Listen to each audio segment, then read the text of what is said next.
మిత్రులందరికీ నమస్కారం. పిలవగానే ఈరోజు మా కార్యాలయానికి రావడం చాలా సంతోషం. భారత చైతన్య యోజన పార్టీలో మన జాతీయ అధ్యక్షుడు రామచంద్ర యాదవ్ గారి ఆధ్వర్యంలో నేను హైదరాబాద్లో చేరడం జరిగింది. సరే, అధికార పార్టీలో ఉన్న నేను ఎన్నో అవకాశాలు ఉన్నప్పటికీ స్వార్థం అనుకుంటే బీఆర్ఎస్లో పోవచ్చు,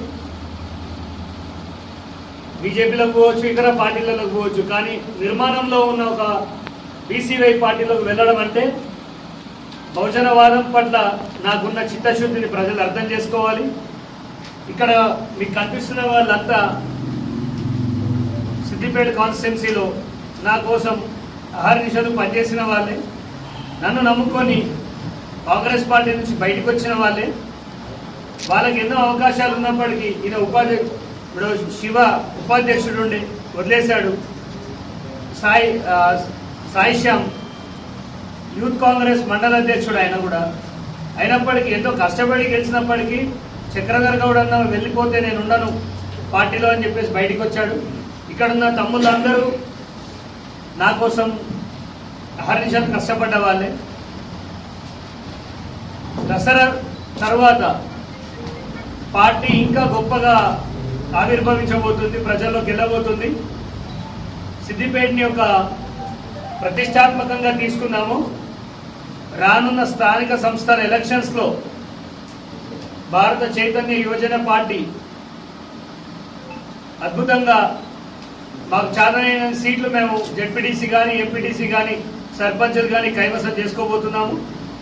ఎక్కువ శాతం ఇది కేసీఆర్ ప్రాతినిధ్యం వహించిన కాన్స్టిట్యున్సీ కాబట్టి, హేమీలు పోటీ పడ్డ కాన్స్టిట్యున్సీ కాబట్టి దీన్నే మేము ఖచ్చితంగా ప్రతిష్టాత్మకంగా తీసుకోవడం జరిగింది. ఇక్కడ గొప్పగా పనిచేసి రాష్ట్రానికి బహుజనవాదం ఎలా ఉందో, ఎంత బలంగా ఉందో ఈ చిన్నకోడూరు మండలం కానీ, నంగనూరు మండలం కానీ, నారాయణరావుపేట మండలం కానీ, సిద్దిపేట అర్బన్ రూరల్ నుంచే మేము చూపించబోతున్నాం. ప్రభుత్వ వ్యతిరేక ఓటు ఈసారి ఖచ్చితంగా బహుజనవాదులకే రావాలి, బహుజన పార్టీలకే రావాలి, బీసీవైకే రావాలి. ఎందుకంటే మీరు చూసినట్లయితే అధికార పార్టీ ఇవాళ రైతులు ఎంత ఇబ్బంది పెడుతుందో మనం చూస్తున్నాము. గత ప్రభుత్వం ఏం చేసిందో చూస్తున్నాము. వీళ్ళెవరికి చిత్తశుద్ధి లేదు. ప్రస్తుతం మన ఓట్లు, మన సీట్లు, మన హక్కు. బహుజనవాదులు ఖచ్చితంగా రాజ్యాధికారం చేపట్టాలంటే ఒక కమిట్మెంట్ ఉన్న పార్టీ కావాలి. అది బీసీవై పార్టీ. రామచంద్ర యాదవ్ గారు మా జాతీయ అధ్యక్షుడు నాకు ఇచ్చిన ఆదేశాల ప్రకారం ఖచ్చితంగా ఈసారి రాష్ట్ర వ్యాప్తంగా 10 నుంచి 15 సీట్లు ఖచ్చితంగా గెలుస్తామని నేను చెప్తున్నాను. ఇక మీదట ఈ జాయినింగ్స్ ఇంకా ప్రతి గ్రామంలో జరుగుతాయి. గ్రామాన పోలింగ్ బూత్ దగ్గర నుంచి, పోలింగ్ ఏజెంట్ దగ్గర నుంచి మేము జాగ్రత్తలు తీసుకుంటాము. ప్రతి పార్టీలో తొక్కేయడం జరుగుతుంది, ఒక వర్గాన్ని లేకుండా చేయడం జరుగుతుంది. కానీ భారత చైతన్య యోజన పార్టీలో, బీసీవై పార్టీలో చక్రధర్ అనేవాడు కుల మతాలకు అతీతంగా డబ్బున్నా లేకున్నా అతనికి నిలబడే సత్తా, ప్రజల్లో ఆదరణ ఉంది, రైతుల పట్ల ఆలోచన ఉంది, సమాజం పట్ల స్పృహ ఉంది అనే వారి కోసం ఖచ్చితంగా ఈ చేతితోటే బీఫామ్లు ఇవ్వడం జరుగుతుంది.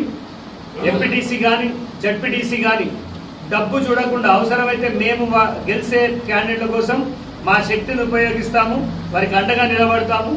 బీసీవై పార్టీ ఈసారి గెలుచుకుపోయే ముఖ్య టికెట్లు, సీట్లు ఇక్కడ సిద్దిపేట కాన్స్టిట్యున్సీ నుంచే చేయాలనేది నేను నిశ్చయించుకున్నాను.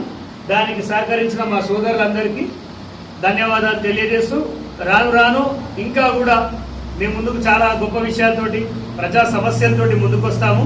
ఇక్కడున్న ప్రతి ఒక్క వ్యక్తి అన్ని పార్టీలకు కాదు, అంతా పోరాడిన నేపథ్యమే ఉంటుంది. రెండవ అంశం, రాష్ట్ర వ్యాప్తంగా బహుజనవాదుల పేరు చెప్పుకొని బ్యాగులు నింపుకుంటున్న వాళ్ళందరికీ ఒకటే మాట చెప్తున్నాను, మీకు కాలం చెల్లిపోయింది. రామచంద్ర యాదవ్ గారు ఆంధ్రాలో కరేడు ప్రోగ్రాంలో, కరేడు 8,500 ఎకరాల సోలార్ ప్రాజెక్టుకి వ్యతిరేకంగా అద్భుతంగా పోరాడుతున్నారు. చంద్రబాబు నాయుడు గారికి ముచ్చమటలు పట్టిస్తున్నారు. జగన్ తోటి 3 చోట్ల నీళ్లు అయిపిస్తున్నారు.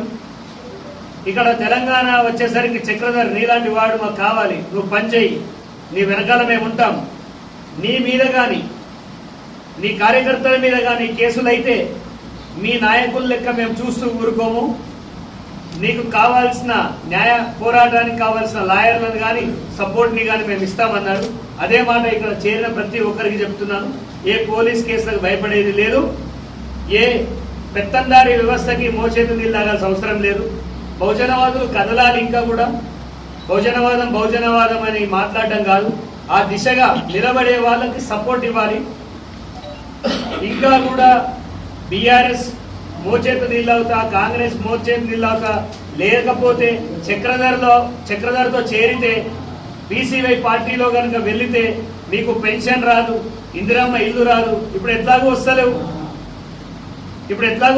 వచ్చేది ఉంటే వాడు ఒకడు ఆపేటోడు లేడు. మేము అవసరమైతే కోర్టుకు పోయి కొట్లాడుతాం. మేము అర్హులమైనప్పుడు మాకు ఎందుకు ఇవ్వరు? ఇలాంటి చిల్లర బెదిరింపులు, చిల్లర నాయకులు మానేయాలి. లేదంటే ప్రజాక్షేత్రంలో మిమ్మల్ని పిచ్చి వెరవలి చేసి నిలబెడతాం.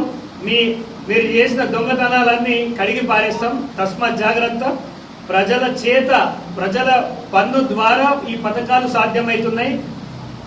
కేసీఆర్ ఇంట్లకేలో, రేవంత్ రెడ్డి ఇంట్లకేలో ఇవ్వట్లేదు. మా డబ్బు మాకే ఇస్తున్నారు. అర్హత ఉన్న వాళ్ళకి ఇల్లులు ఇవ్వాలి. ఇవాళ నంగనూరు నుంచి వస్తుంటే బెదిరిస్తున్నారంట, మీకు పథకాలు రావని. ఎలా రావో మేము చూస్తాము. ఏది ఏమైనప్పటికీ మొదటి ప్రెస్ మీట్లోనే ఎక్కువ విషయాలు చెప్పడం ఇష్టం లేదు, మా పనితనంతో చెప్తాము. అండ్ ఇంకొక విషయం,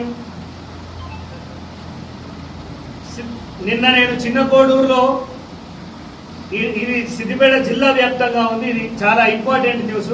నిన్న నేను నా పార్టీ తరఫున రైతుల దగ్గరికి వెళ్ళడం జరిగింది. చిన్న కోడూరు యూనియన్ బ్యాంక్ ఆఫ్ ఇండియాలో 200 మంది రైతులు వచ్చారు. అక్కడ యూనియన్ బ్యాంక్ ఆఫ్ ఇండియాలో 5,000 అకౌంట్లు ఉన్నాయి. ప్లీజ్ గుర్తుపెట్టుకోండి, క్రాప్ లోన్లు 5,000 అకౌంట్లు, టర్న్ ఓవర్ 60 కోట్లు. 60 కోట్ల మీద వీళ్ళు మనకు 1 year కాకుండా రెన్యువల్ చేసుకోవచ్చు. రెన్యువల్ చేసుకుంటే మళ్ళీ డబ్బులు కట్టాల్సిన అవసరం లేదు. కానీ బ్యాంకులు ఏం చేస్తున్నాయంటే దళారీ వ్యవస్థను ఎంకరేజ్ చేస్తూ, ఒక దళారీ ఇంటికి వెళ్తాడు, నీది 2 లక్షల లోన్ ఉంది, ఈ రోజు కట్టాలి అంటే అతను 1,03,000 రూపాయలు ఇస్తున్నాడు ఒక్క రోజుకి. అంటే 60 కోట్ల రూపాయల రికవరీ ఎలా జరుగుతుందంటే 3% ఆఫ్ అమౌంట్ తోటి జరుగుతుంది. ఈ డబ్బు ఎవరో కాదు, ఈ దళారులు ఎవరో కాదు, ప్రస్తుత కాంగ్రెస్ పార్టీ, ప్రస్తుత బీజేపీలో ఉన్న కొంతమంది డబ్బున్న వాళ్ళు, అండ్ ముఖ్యంగా బీఆర్ఎస్ నాయకులు. రానున్న స్థానిక సంస్థల్లో డబ్బు ఖర్చు చేయాలంటే ఎక్కడి నుంచి తెస్తారు? ఈ రైతు ఇచ్చిన 3,000 అతనికే 1,500 ఇస్తాడు. ఇది పరిస్థితి. అంటే నీ డబ్బు నీకిచ్చి నీ ఓటు నీ దగ్గరనే మోసం చేసి లాక్కుంటుండు. దయచేసి ఇది ప్రజలు గమనించాలి. బ్యాంకుల్లో ఎక్కడా కూడా అసలు డబ్బు పే చేయాలని లేదు, వెసులుబాటు ఉంది.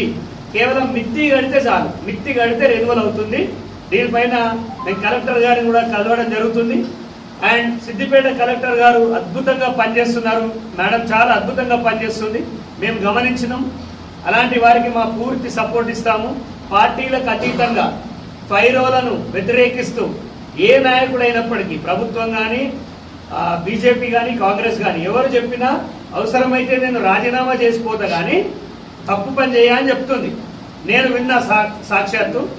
అలాంటి వాళ్ళని కాపాడుకోవాలి. కానీ అలాంటి ఒక జిల్లా కలెక్టర్ గారిని ఇక్కడికి వెళ్ళి ట్రాన్స్ఫర్ చేయించాలని కొంతమంది దుర్మార్గులు పన్నాగం పొందుతున్నారు.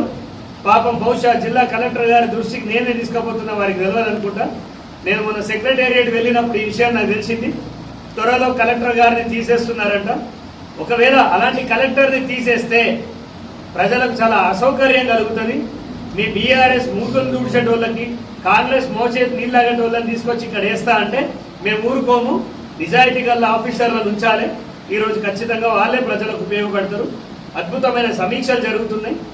అండ్ మా పార్టీ తరఫున కరెక్ట్ దసరా తెల్లారి నుంచి ప్రతి అంశాన్ని తీసుకుంటాం. సఫాయి కార్మికుల సమస్య నుంచి, ఆశా వర్కర్ల సమస్య నుంచి, ప్రతి ఎమ్మెల్యే స్థాయిలో జరుగుతున్న దోపిడీ, మినిస్టర్ స్థాయిలో జరుగుతున్న ప్రతి దోపిడీ పైన మా యువ గలమిప్పుతాము, రైతుల కోసం నిలబడతామని మీ అందరికీ తెలియజేస్తాం.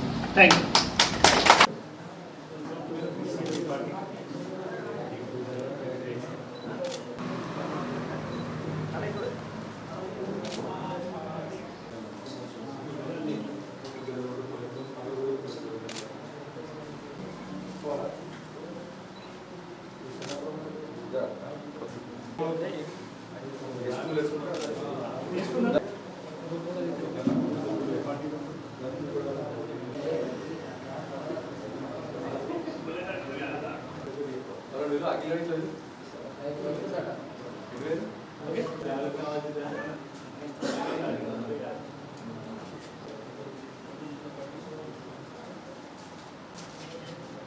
కొంచెం మనవాళ్ళు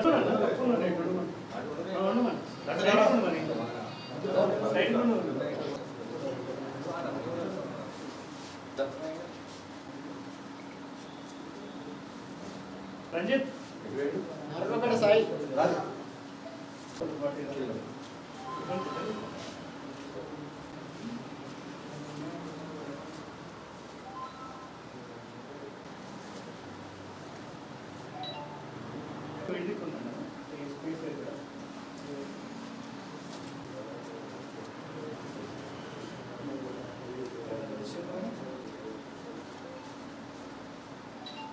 సాయి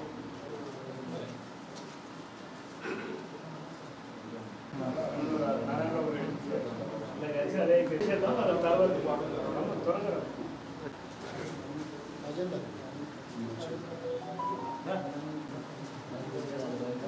కొంచెం స్పీడే రమ్మని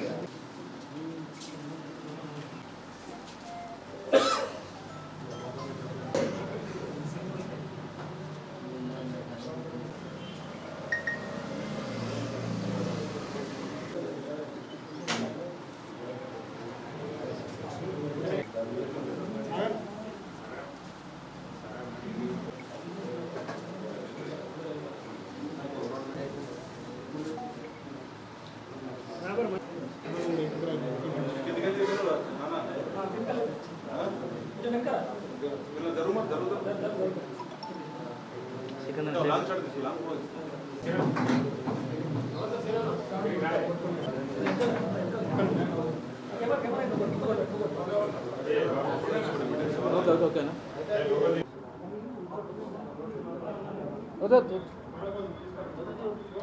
ఓకే అన్నా స్టార్టా ఒకసారి కూర్చోరు అది నాకోసం అయిపోతే కూర్చోరు గారి నాయకత్వం బీసీవై పార్టీ జిందాబాద్ జిందాబాద్ రామచంద్ర యాదవ్ గారి నాయకత్వం చక్రధర్ గారి నాయకత్వం బీసీవై పార్టీ బీసీవై పార్టీ జిందాబాద్ జిందాబాద్